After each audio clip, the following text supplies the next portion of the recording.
کسی پر شرط نہ لگائیں، وقت کو فیصلہ کرنے دیں کہ کون آپ کے ساتھ رہے گا۔ کچھ ایسے ہوں گے جنہیں وقت بدل دے گا، کچھ ایسے ہوں گے جو متبادل ڈھونڈ لیں گے، اور کچھ ایسے ہوں گے جو اپنی ضرورت پوری ہوتے ہی غائب ہو جائیں گے۔ کچھ لوگ پرندوں کی مانند ہوتے ہیں، حالات خراب ہوں تو وہ چلے جاتے ہیں، اور کچھ لوگ برے حالات کی تمنا کرتے ہیں تاکہ اپنے پیار کو ثابت کر سکیں۔ بہت ہی کم لوگ ایسے ہوتے ہیں جو ویسے ہی رہتے ہیں جیسے ہم نے انہیں پہلی بار میں جانا تھا۔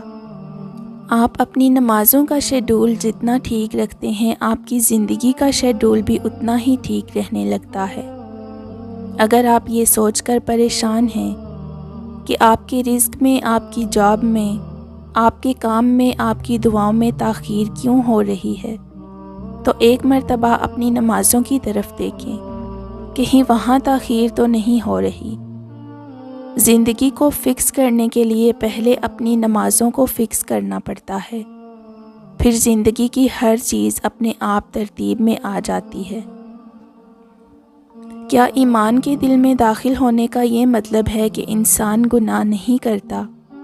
نہیں، انسان خطائیں کرتا ہے، لیکن اس کا دل فوراً اسے ملامت کرتا ہے، اسے احساس ہو جاتا ہے۔ غیبت کرنے کے بعد فوراً اسے دل میں الارم بج جاتا ہے۔ اس الارم کا بجنا انسان کے ایمان کی نشانی ہے۔ اس لیے جب گناہ ہو جائے تو فوراً توبہ کریں، اور کوئی نیکی کر لیں۔ نیکیاں گناہوں کو مٹا دیتی ہیں۔ ایمان یہی ہے۔ ایمان کا مطلب یہ نہیں کہ ہم پرفیکٹ ہو جائیں گے، بلکہ یہ ہے کہ ہم خود کو بار بار راہ راست پر لاتے رہیں گے۔ جانتے ہو، اللہ رب العزت پر توکل کے بعد ہونے والے معجزے حقیقتاً وقوع پذیر ہوتے ہیں۔ جب تم مسلسل آسانی کی دعا مانگتے ہو، اللہ رب العزت تب کہیں کسی کے دل کو نرم کر رہا ہوتا ہے، کہیں کسی کے ذہن میں کوئی خیال ڈال رہا ہوتا ہے، غرض تمہارے لیے اسباب بنا رہا ہوتا ہے۔ اکثر اوقات سچ کڑوا نہیں ہوتا، سچ بولنے کا انداز کڑوا ہوتا ہے۔ ہم سچ بولنے کے ساتھ ساتھ دراصل دوسرے کو ذلیل کر رہے ہوتے ہیں، اور توقع رکھتے ہیں کہ ہماری ذلیل کرنے کی حرکت کو صرف سچ ہی سمجھا جائے۔ جب کبھی آپ پریشان ہوں، مصیبت میں ہوں، اور آپ کے اپنے آپ کا ساتھ چھوڑ دیں، تو یاد رکھیے کہ آپ کے لیے اللہ ہی کافی ہے۔ وہ ہر وقت آپ کے ساتھ ہے۔ اللہ پکارنے والے کی پکار ضرور سنتا ہے۔ بس آپ کو اللہ پر مکمل بھروسہ ہونا چاہیے کہ اس کے علاوہ آپ کو کسی کی ضرورت نہیں۔ بے شک اللہ ہر چیز پر قادر ہے۔ راستے دکھائی نہیں دے رہے، یہ اہم نہیں ہے۔ اہم یہ ہے کہ آپ کا یقین ہو کہ میرا اللہ راستے بنانے پر قادر ہے، اور وہ ضرور راستے بنائے گا، انشاءاللہ۔ لوگوں کے لیے سب کچھ کر کے دیکھو، مگر جب ان کا کام آپ سے پورا ہو جائے تو آپ کو ایسے بھول جائیں گے جیسے کبھی جانتے ہی نہیں تھے۔ ایسے دروازہ بنے جس سے خیر داخل ہو۔ اگر ایسا نہیں کر سکتے تو وہ کھڑکی بنے جس سے روشنی گزرے۔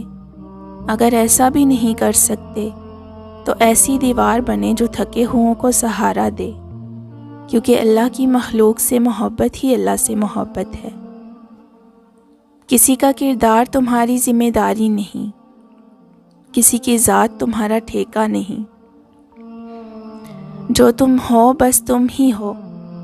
اپنے آپ پر زیادہ توجہ دو۔ لوگوں کے بارے میں زیادہ وہی سوچتے ہیں جن کی اپنی کوئی ذاتی زندگی نہیں ہوتی۔ اور پھر ایک وقت ایسا بھی آتا ہے جب آپ کو لگتا ہے کہ آپ اکیلے ہی ٹھیک ہیں، کوئی ضد نہیں رہتی، کوئی خواہش نہیں رہتی، کسی کا ساتھ نہیں چاہیے ہوتا۔ پھر ہم سب نصیب پر چھوڑ کر جینے لگتے ہیں۔ جب انسان اپنے اندر کی موجود ہستی سے گفتگو کرنے لگتا ہے تو بندوں سے بات کرنے میں کافی حد تک کمی آ جاتی ہے۔ ایسے لوگ مغرور نہیں ہوتے، بس خاموش ہو جاتے ہیں۔ آپ ذہنی طور پر میچور ہو سکتے ہیں، لیکن پھر بھی اندر سے جذباتی طور پر ناسمجھ اور معصوم بچے ہوتے ہیں، اور جب آپ کو میچورٹی سے چیزوں کو نمٹنا پڑتا ہے تو وہ بچہ ہمیشہ تکلیف میں مبتلا رہتا ہے۔ اللہ تعالیٰ دکھ بھی ایک مصلحت سے دیتا ہے۔ دکھ اللہ تعالیٰ کی طرف سے ریمائنڈرز ہوتے ہیں۔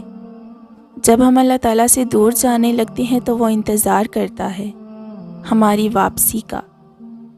جب وہ دیکھتا ہے کہ میرا بندہ میرے پاس واپس نہیں پلٹ رہا تو وہ محبت میں آ کر ایک ریمائنڈر بھیج دیتا ہے، دکھ کی شکل میں۔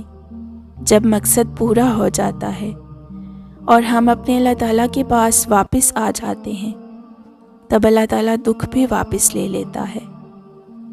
آپ ہر ایک کے لیے مناسب نہیں ہو سکتے، لیکن آپ ہمیشہ ان کے لیے بہترین رہیں گے جو آپ کے مستحق ہیں۔ اچھی لڑکیاں اپنی اداسی کو گانے یا ڈرامے دیکھ کر دور نہیں کرتی، بلکہ نماز، قرآن اور دعا سے دور کرتی ہیں اور رب کے قریب ہوتی ہیں۔ کتنے خوبصورت ہیں وہ لوگ جو دوسروں کا غم اپنے دل میں سمو لیتے ہیں، لیکن اپنا غم صرف اپنے رب کو بتاتے ہیں۔ شکل کی خوبصورتی محض آنکھوں کو بھاتی ہے، جبکہ کردار کی خوبصورتی دلوں کو فتح کرتی ہے۔ اپنا کردار اتنا مضبوط اور اپنا ظرف اتنا وسیع رکھو کہ لوگ آپ سے تعلق رکھنے میں فخر محسوس کریں۔ کردار اچھا رکھو، معیار خود بن جائے گا۔ آنکھ کی نمی بہت بڑی رحمت ہے، یہ آپ کا اللہ تعالیٰ سے رابطہ کرا دیتی ہے۔ شکر گزار ہو جائیں ان لوگوں کا جو آپ کو آنکھوں کی نمی عطا کر گئے۔ زندگی میں اکثر مقامات پر میں نے جانا کہ میرے ساتھ اللہ کے سوا کوئی نہیں ہے، اور تب ہی مجھے اندازہ ہوا کہ صرف اللہ کا ہونا کس قدر بہتر ہے۔